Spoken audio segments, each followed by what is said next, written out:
இன்று ஏப்ரல் 21. இந்தியாவின் வளர்ச்சிக்கு அஸ்திவாரம் அமைக்கும் ஒரு முக்கிய நாள். தேசிய குடிமைப் பணிகள் தினம்.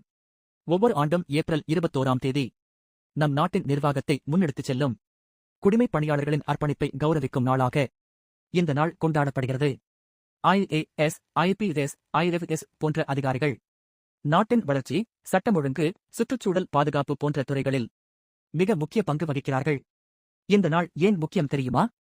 1947ஆம் ஆண்டு ஏப்ரல் 21ஆம் தேதி டெல்லியில் உள்ள மெட்கால் ஹவுஸில் இந்தியாவின் முதல் உள்துறை அமைச்சரான சர்தார் வல்லபாய் பட்டேல் புதிய இந்திய குடிமைப் பணியாளர்களிடம் உரையாற்றினார்.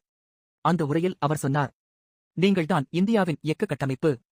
அதனை நினைவுகூரும் வகையில் இந்த நாள் சிவில் சர்வீசஸ் டே ஆகஸ்ட் கொண்டாடப்படுகிறது.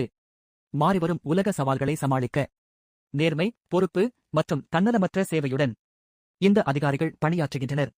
அவர்களின் சேவைக்கு நம் மரியாதை.